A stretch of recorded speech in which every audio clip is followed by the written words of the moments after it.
Okay.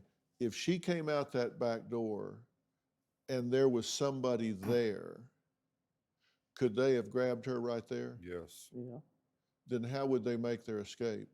Back this direction, Well, away from the camper? the dogs led, the scent went straight down that dog trail by that yellow generator, right from where that picture's taken. You're saying then that this is the back door, Yes, sir. and you're saying that there was a scent that went this direction, Yes, all the way down to Ben Hill Road. all the way where? All the way down to Ben Hill Road. Okay. Now, if this looks like a big circle, how do you get back to the highway? So you go down the driveway to Ben Hill Road and then turn left, and it takes you out to Beach Creek area. Okay, so for someone to drive away, they would have had to come on around the circle and exit here? That's a possibility, but we think they were parked down on the Ben Hill Road. Okay, so you think they would have walked on down through the woods to the road Down, that was and left the car yes, down at the road? yes. And Okay. that's what the dogs indicated. The scent went down to the road, and then somewhere on that road, the scent disappeared. But how would they have known she was going to be there? Yeah, Would they have of course, gone inside the room to get her? possibility. I wasn't even aware the trail was there. Okay. So your belief is this might be the last spot that Summer was on the property? Yes, sir. And what do you do when you build on that little bit? Well, then you found out that, guess what? I can do this. I can handle this. I can change this. I can change that. The universe isn't as complicated as we make it. Because it all starts with us. We got to clean our corner before we worry about cleaning the entire room. Clean your spot, and then we'll clean the entire room after that. But I'll be damned if I'm taking advice from somebody who can't even keep their corner clean.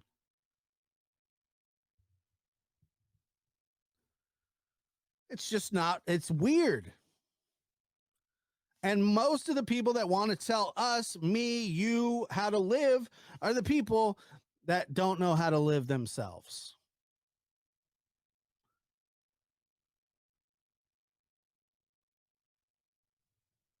Knew that there's certain people that wanted him to do that, and that Dr. Phil had an offer probably,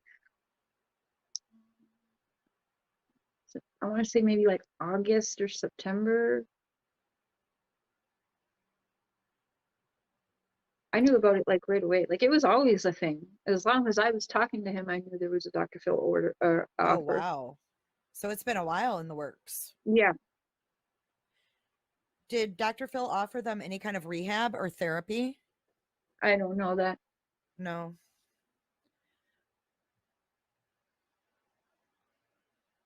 Let's see. Shell has a question. Oh, we already asked that. Are they still seeing the boys? Now, do you think if the boys were aware of an accident, that it would have already come out with them being in foster care? Mm-hmm. Yeah, they definitely have.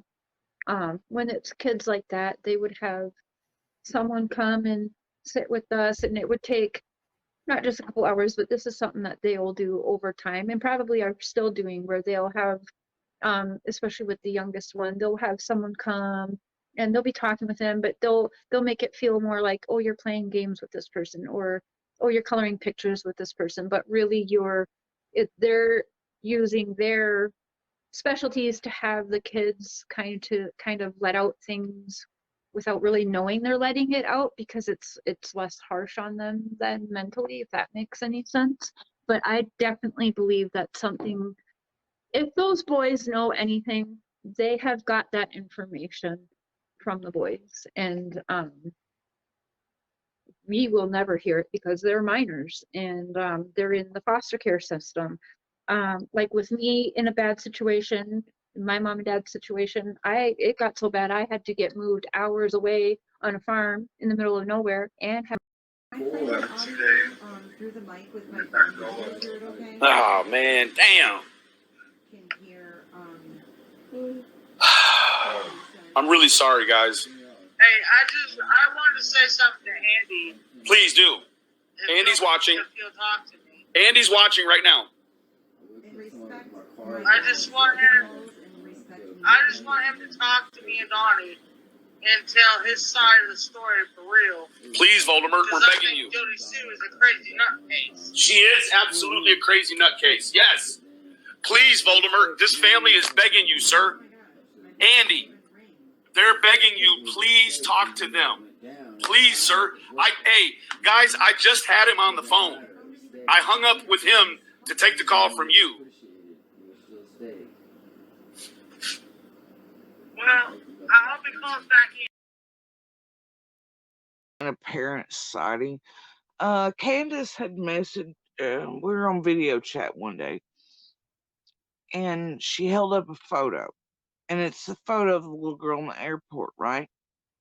And I think that happened right before Dr. Phil. It wasn't long before. So that's the only one I can think of that would make sense, right? But I didn't call that or anything. That had been, and I actually ended up talking to the lady because I and my little team over here that are working together in the background tracked it down to the original source, which had been honestly months before in Louisiana.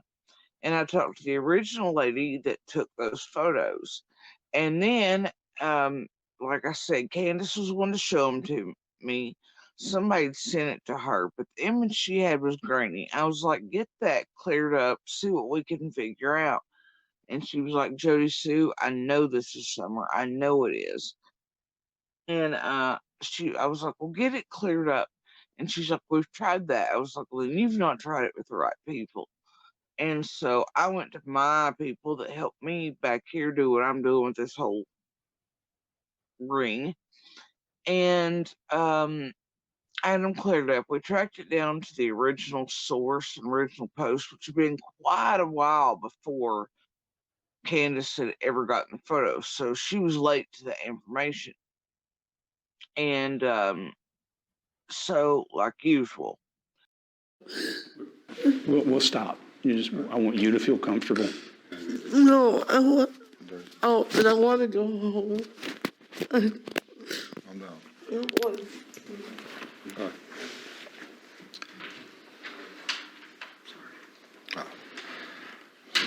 So she starts, even before she flees the scene, by doing something that we refer to as the trancer in our true crime workshop, and that's making yourself unavailable. Whether it's doing this or emotional or something you escape, she's already escaped. It's just a matter of getting out of that wire. Yeah. The interesting piece is contrast their body language. Don looks oblivious to all of this. He's trusting us and paying attention to us. She's not. It's an interesting. Yeah, at this point, she's down in her chin. You ask them a question and they feel they're being threatened, you'll see that chin drop. It protects the neck. It's something that happens from your limbic system. It's a psychological thing that happens. So the head goes down. That's what we're seeing there, along with a lot of eye. She talks about eye, it's not working for me, those types of things. They get very emotional. They lock up. Their throat is protected by putting their chin down over their throat. And then typically in pre-confession, their body will open up, and that's when you close. That's when you go after them. Yeah. We wondered. Now, when my producer asked the Wells for a tour inside their home to better understand what happened the day that Summer went missing, Candace refused.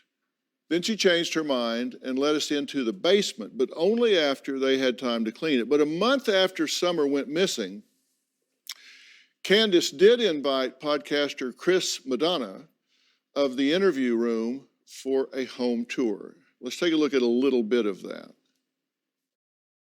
I watched her walk in there, and afterwards, when she was already in there, I walked over and said, quiet. And he looked at me and I said, watch Sissy, I'll be right back.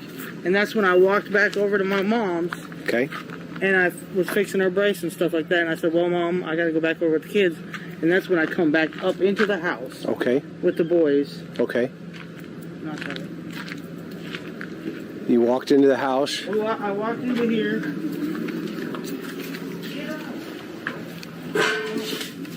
Get up. I walked in here and them three were sitting right here in row with their eyes glued to the TV, like always. And I said, boys, where's your sister at? Well, she just went downstairs, Mom, to play. So I went over here like this, because this is where the stairs are. Okay. It's actually down under there. Oh, down into. I don't know. I would say Candace get a freaking lawyer. I wasn't expecting all that.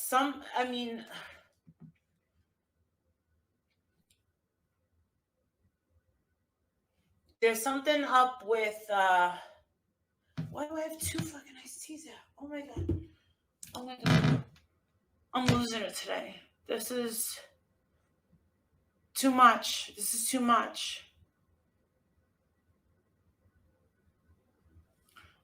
I don't know. We've heard some crappy stuff about Dawn. I don't know. I have no idea. This is like the mystery of all mysteries. Because we've been told by others who don't want us to improve our lives that we're nothings, that we're nobodies, that we're not worth a thing in the world. But a little bit is better than nothing. Nothing is unacceptable.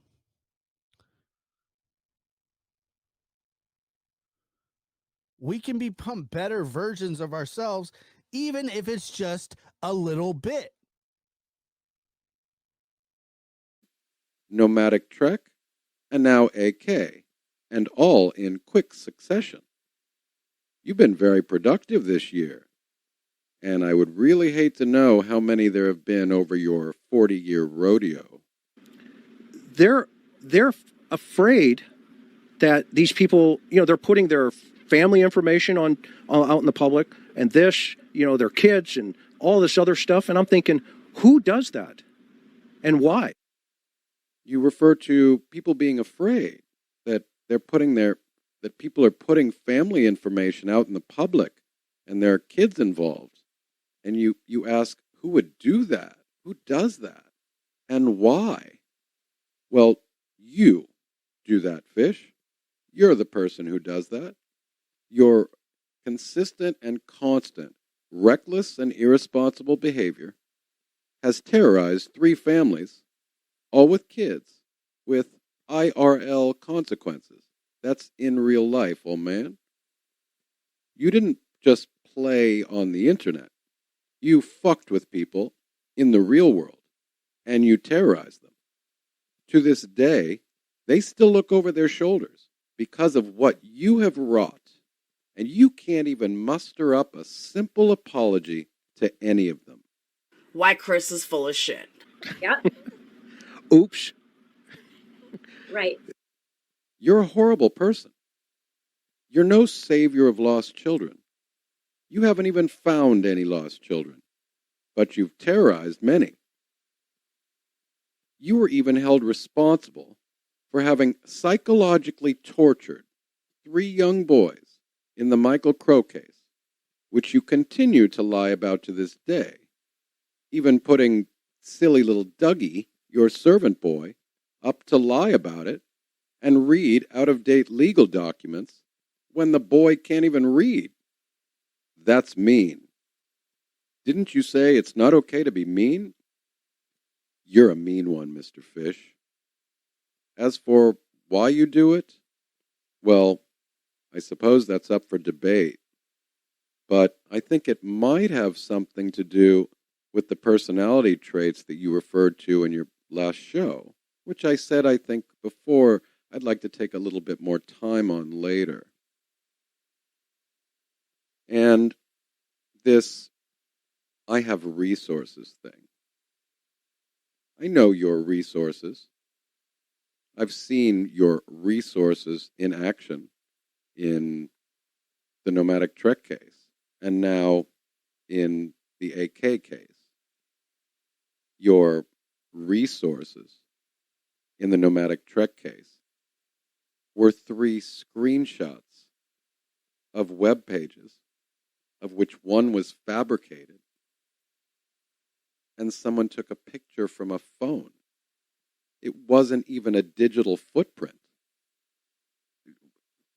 What are you, born in, I mean, are you still living in the 1940s or something like that?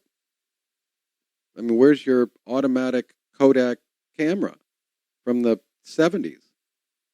This is the computer age. It's probably a bit too late for you to join it, though. And in the case of AK,